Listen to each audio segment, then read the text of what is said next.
बिस्मिल्लाहिर्रहमानिर्रहीम। अहद न्यूज़ के स्टूडियो में हमारे साथ प्रोग्राम एक मेहमान एक शख्सियत में है। जो शख्सियत मौजूद है वो किसी तारुफ की मोहताज नहीं, जनाब शाहीन अब्दुल्ला साहब।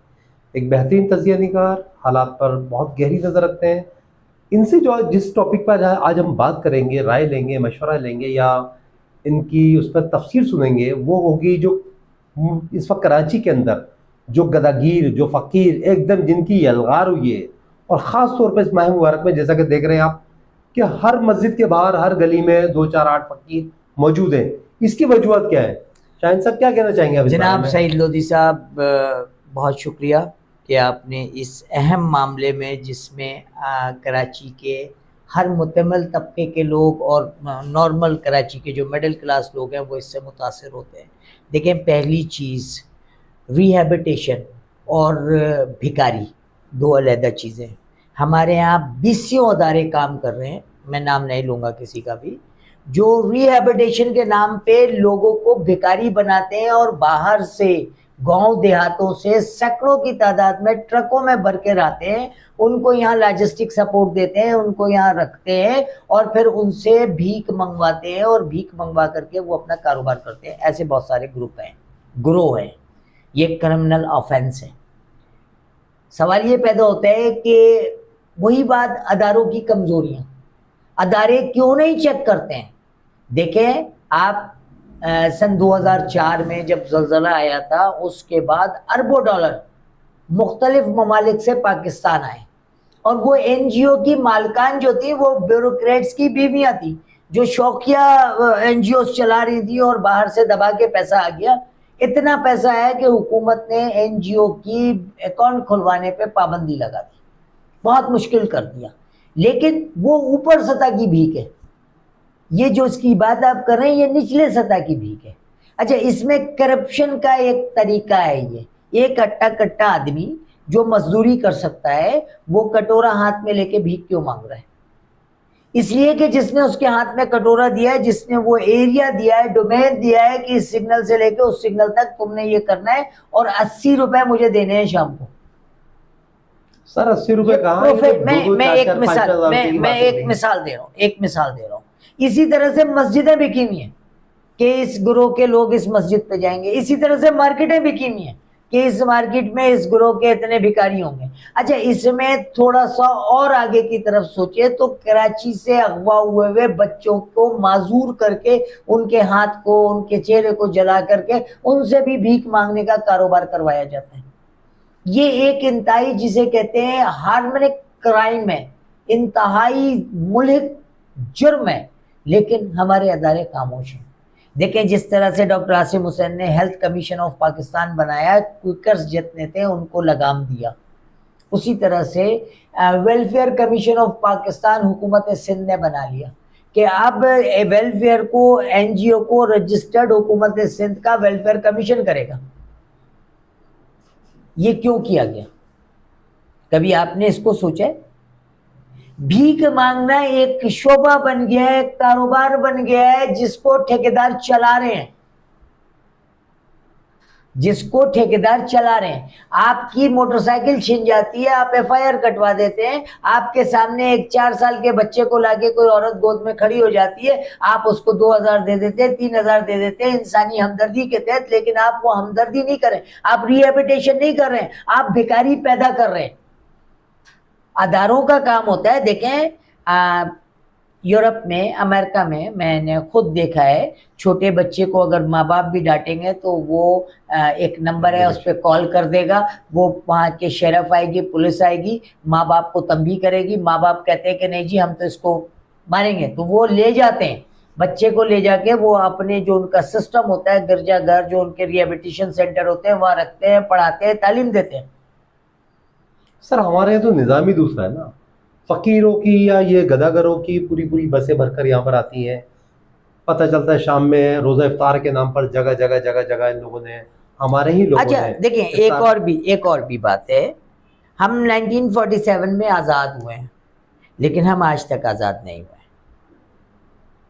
मैं सिंध की तारीखी हकीकत थोड़ी सी आपको बताऊं। हमीदा खोड़ो की किताबें मैं नहीं कह रहा हूँ, हमीदा खोड़ो सिंध की एक इंटेलेक्चुअल है, उसकी किताब है जिसमें उसने क्लियरली लिखा कि सिंध में हिंदू डोमिनेंस था और मुसलमान सिंधियों की तादाद सिर्फ 7% थी, जिनमें से पढ़े लिखे मुतमल तबके के लोग सिर्फ 3% थे। बाकी सारे लोग हिंदुओं के मातहत थे या गुलाम थे। और कायदे आज़म मोहम्मद अली जिन्ना को GM सैयद साहब ने खत लिखा कि हम सिंध असेंबली में मुस्लिम लीग को सपोर्ट करेंगे। उस वक्त ब्रिटिश दौर में भी सिंध असेंबली कराची में मौजूद थी। हम सपोर्ट करेंगे, लेकिन इसके बदले में पाकिस्तान बनने के बाद हमारी औरतों को हिंदू जिम्मेदारों से छुड़वा दे, जिनको उन्होंने सालों से कैद करके रखा है। जब वो हिंदू गए तो ये जो सिंध की या कराची या हैदराबाद की जो आबादी थी, ये बेसिकली हिंदुओं की थी। तो 1948 में एक मुआहदा खान लियाकत अली खान और कायद आज़म मोहम्मद अली जिन्ना ने किया पंडित जवाहरलाल नेहरू से कि जी सिंध से भाग करके आए हुए हिंदुओं की जब प्रॉपर्टीज यहाँ से जाने वाले महाजरीन मुसलमानों को दी जाएगी। लेकिन इस दौरान वो जो 2% 3% सिंधी वडेरे थे जो बलोचों के साथ थे, उन्होंने अपनी आबादियों को यरगमाल कर लिया और वो यरगमाल आज तक है। सिंधी हारी कोई खुशहाल नहीं है। आप जा करके सिंध के या पंजाब के इंटीरियर के हालात देखें तो आपका जो लिविंग स्टैंडर्ड है उससे बहुत नीचे है। उनको ट्रकों पे ला करके यहाँ छोड़ना कोई उनके लिए मायूब बात नहीं है, क्योंकि वहां भी तो वो इसी तरह से खेत के किनारे इधर उधर पड़े रहते हैं। वो वहां भी तो जानवरों की जिंदगी गुजार रहे हैं, लेकिन उनका ठेकेदार मुनज्जम करके उनको लाता है, मुख्तलिफ इलाकों में उनको वक्ती तौर पे पुल के नीचे इधर उधर ठहरा देते हैं। चांद रात तक कमाई करते हैं, जो लूट सकते हैं वो लूटते हैं, जो मांग सकते हैं वो मांगते हैं और चले जाते हैं।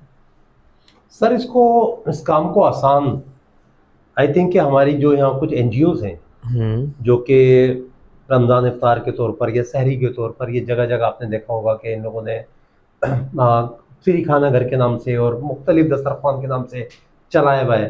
ये बकरे भी खा रहे हैं, इनको गोश्त पनीर भी दिया जा रहा है, इनको ब्रोज भी दिए जा रहे हैं। तो क्या ये इन लोगों को बढ़ावा नहीं है? सईद लोधी साहब, कारोबार बहुत सारे किस्म का है। एक मुर्गी की दुकान वाला मुर्गी ज़बह करता है, वो भी कारोबार है। उसका फल, उसके पर वगैरह ले जाके जो बेचता है वो भी कारोबार है। तो जो लोग खाना खिला रहे हैं या खाना के नाम पर दस्तरखान खोल रहे हैं, कारोबार है मेरे प्यारे भाई, ये एक कारोबार है, ये कोई ह्यूमैनिटेरियन एक्टिविटी नहीं है। मैं ऐसे 20 दस्तरखान को जानता हूँ यहाँ से लेकर के सुरजानी तक, जिनको पर्सनली मैंने कहा जी ठीक है आपके अफ्तार पे क्या अखराजात हो सकता है। तो पहली चीज़ तो ये है कि अगर 10 अफराद उनके अफ्तार करते हैं तो उनके पास रजिस्टर पे फिगर लिखा होता है जी 500 अफराद ने अफ्तार किया। अगर उन्होंने मिसाल के तौर पे 200 रुपए का अफ्तार मंगवाया है तो वो लिखते हैं कि जी 2000 रुपए का अफ्तार है। अब आप जैसे नर्म तबीयत के नर्म दिल के लोग कहते हैं यार कितनी नेकी मिलेगी अगर मैं 10 लोगों को अफ्तार करा दूं। आपकी सोच, आपकी नेकी, क्योंकि अल्लाह इन्नमल अमाल बिन्नियात, अल्लाह नियतों को जानता है। आपकी नीयत है खिलाने की, आपको उसका अजर मिलेगा। उसकी नीयत है कारोबार की, उसका कारोबार में वसअत मिलेगी। तो आप किसी के कारोबार को क्यों क्रिटिसाइज कर रहे हैं? ये खाना घर, ये दस्तरखान, ये कारोबार है। सर थोड़ा सा एक सवाल, बहुत मासूमाना सवाल कहना है या बहुत सख्त सवाल कहना है, गदाकरी के इस नासूर को ख़त्म कैसे किया जाए? देखिए आइन में सेक्शन है, बाकायदा तौर पे सेक्शन है। आपके पास अदारे मौजूद है, जैसे मिसाल के तौर पे बैतुल माल, जो गरीब नादार लोग हैं उनको रिफंडिंग करना गवर्नमेंट का काम है, आपको और मेरा काम नहीं है। हम इंसानी हमदर्दी, पहली चीज तो ये है कि हम किसी को भीख देके प्रोफेशनल गदागर बनाते हैं। ऐसा ही है। कोई लड़का आता है मेरे पास, आता है कोई लड़का कुछ मांगने के लिए, मैं उसको देखता हूँ उसके हाथ पैर सलामत है, मैं कहता हूँ बेटा ये कपड़ा लो, मेरी गाड़ी साफ करो, फिर ये 100 रुपये ले जाना, ठीक है। मैं उसको रिहेबिटेट कर रहा हूँ कि वो मेहनत करके पैसे कमाए। लेकिन मेरे साथ ही आप जैसा कोई सरमायादार खड़ा होता है, वो अपनी शान दिखाने के लिए उसको 200 रुपये दे देता है कि उसके पास पैसा बहुत है। वो पैसा उसका अल्लाह की राह में नहीं गया है, उसकी शान दिखाने में गया है। तो ये जो हमारी टेक्निकल गलतियां हैं, जो हम नासूर पाल रहे हैं, हम नासूर पाल रहे हैं खुद आपकी आबादियों के गर्द। अच्छा देखिए, मैं जो अक्सर बड़ा सख्त हो जाता हूँ बोलते हुए, हमारी आबादियों के, अब आपकी रिहाइश 11B में है, इसके पीछे सेक्टर 8 के बैक साइड पे, कब्रिस्तान के साइड पे एक कच्ची आबादी है। आप उस कच्ची आबादी की तरफ देखें तो सुबह बहुत सारी मासियां काम करने के लिए ऐसे निकल ही। रही होती हैं, बहुत सारे भिखारी भीख मांगने के लिए निकल रहे होते हैं, बहुत सारे क्रिमिनल्स टीटियां लेके निकल रहे होते हैं आपके इलाके में स्नैचिंग करने के लिए। जब आप उनके लिविंग स्टैंडर्ड को जाके देखते हैं तो जो पहली वाली सेक्टर 8 की पट्टी है, वहां किसी भी घर का बिल जो है वो 22,000, 23,000, 40,000 से कम नहीं है। उसकी वजह है क्योंकि रोड पे लगे हुए सीडी मीटर में जो कुंडा चल रहा है, जो 800 रुपए दे रहा है के इलेक्ट्रिक को, और 800 रुपए भी कंटिजेंसी में जा रहे हैं, वो 400 यूनिट जला रहा है उस बेचारे आदमी का जिसका मकान लीज है, जो बाकायदा रेगुलर पे ही है। तो ये तो हम पाल रहे हैं इनको कराची के अतराफ में, हर आबादी के अतराफ में। अच्छा, अब आप मिसाल देखें, कोरोना डिजास्टर चल रहा था, ये लोग डीसी ऑफिस के बाहर लाइन लगा के खड़े हैं और वहां से सारा राशन ले जाते हैं। सफेद पोश लोगों के यहाँ फाके हो रहे हैं और इनके एक एक घरों में 10-10 राशन है, उसको भी आप छोड़ दें। आपकी अपनी आबादियों में बीसीओ मुकैयर हजरात ऐसे हैं जो इनको फाइनेंशियल सपोर्ट इतना करते हैं। देखिए, ज़कात के लिए हुक्म है कि आप सबसे पहले अपने करीबी लोगों को देखें, फिर अपने पड़ोसियों को देखें, फिर आपको जो जरूरतमंद आपके रास्ते में है उसको देखें। बिल्कुल ये हुक्म है। आप डकैतों को पाल रहे हैं अपनी ज़कात से, शर्म नहीं आती है आपको? आप ज़कात देने से पहले ये नहीं सोचते हैं कि जो आपके पेश इमाम साहब हैं, सराइकी ज़बान बोलते हैं, उन्होंने उस आबादी से आते हैं, उनकी कोई तालीम नहीं है सिवाय इसके कि वो 5 वक्त नमाज पढ़ा लेते हैं। वो आपकी ज़कात ले जा करके उन लोगों को देते हैं जिनको ज़कात, जिन पे वाजिब भी नहीं है ज़कात देना। हट्टे कट्टे आदमी हैं, वो कोई काम कर सकते हैं, वो आपकी ज़कात पे एंजॉय करते हैं। उसकी वजह है, उसकी वजह ये कि हम लोगों ने कभी अपने गिरदो पेश को डीप, गहरी नजर से नहीं देखा है कि हमारा अमल मुआशरे में हमारे लिए कितना खतरनाक है। हम अहलियाने कराची, हम यहाँ के रहने वाले लोग, हम तो खुद अपने पैरों पे कुल्हाड़ी मार रहे हैं। ये जो गदागर आते हैं, ये क्यों आते हैं? हमसे पैसे लेने आते हैं। आपने एक चीज नोट की, गदागरों का इज़्दिहाम आ जाता है तो रमजान में, और रमजान में चोरी डकैती भी बहुत ज्यादा बढ़ जाती है। कौन करते हैं ये? चोर कौन होते हैं? ये उन गदागरों के साथ आते हैं। बिल्कुल ऐसे ही। तो अदारे क्यों सो रहे होते हैं? वजह है, वो जो ठेकेदार 2 ट्रक भर के गदागर लाता है, वो एसएचओ को भी 50,000 रुपए देता है। मेरी बात पे यकीन नहीं लोधी साहब, तो आप अपने जरा इस्तेमाल कर लें, आप भी इन्वेस्टिगेटिव जर्नलिस्ट हो। अच्छा, आप आखिर में आवाम को क्या पैगाम देना चाहेंगे? हमें अपनी तमाम अच्छाइयों और खूबियों के साथ अपने शऊर को, अपनी आंखों को जाग के देखते हुए अपनी ज़कात को मुस्तहिक लोगों तक पहुंचाना चाहिए, ताकि, अच्छा, वो कोशिश ये करनी चाहिए कि वो मुस्तहिक आपके घर के सफ़ेद पोश हों, जो आपके मोहल्ले के सफ़ेद पोश हों। और अल्लाह का हुक्म है कि किसी की मदद इस तरह से करो कि सीधे हाथ से करो तो उल्टे हाथ को खबर ना हो। और हमारे यहाँ बाकायदा तौर पे ट्रेंड है कि जी सईद लोधी साहब इंडस्ट्रियलिस्ट हैं, उन्होंने 4 ट्रक राशन बांटना है। पहले 4 ट्रक की वीडियो बनती है, फिर 4 ट्रक किसी ठेकेदार को दिए जाते हैं। मैं आपका नाम इसलिए ले रहा हूँ कि आपका ताल्लुक इंडस्ट्रियलिस्ट फैमिली से, आप साफ़ी हैं लेकिन बेसिकली आप इंडस्ट्रियलिस्ट हैं। मैं एक आपको नाम एग्जाम्पल के तौर पे कोट कर रहा हूँ, मैं आपको पर्सनली जानता हूँ, आप ऐसी नमूदो नुमाइश नहीं चाहते हैं, लेकिन आजकल एक कॉन्सेप्ट बन गया है राशन बांटना, वो जो फ्री खाना होता है उसके कैंपों में जाके तस्वीर बनाना, वीडियो बनाना, और अल्लाह को ये नमूदो नुमाइश सख्त नापसंद है।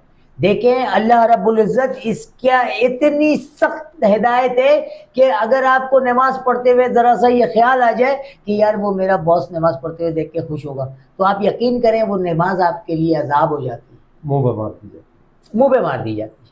तो आपकी नेकियों के लिए भी यही है। अगर आप नेकी दिखावे के लिए कर रहे हैं मेरे भाई, तो वो नेकी नहीं है, वो आपके मुंह पे मारी जाएगी और उससे आप क्रिमिनल्स पाल रहे हैं। तो सईद लोधी साहब, बहुत अच्छा लगा मुझे इन factual truth, it is so called factual truth everyone face, इस माशरे में, इस इलाके में रहने वाला हर आदमी इन मसाइल को फेस करता है। मैंने भी आज 260 रुपये दर्जन भाई केले लिए हैं, जबकि कल शाम के वक्त वही केला 60 रुपये दर्जन बिक रहा था। ये है जी शाहीन अब्दुल्ला साहब, सुना आपने, उनकी बातें भी सुनी। कल इंशाल्लाह फिर मुलाकात होती है एक नए टॉपिक के साथ। मैं हूं सईद लोधी, कैमरामैन शुएब के साथ। अल्लाह हाफिज़।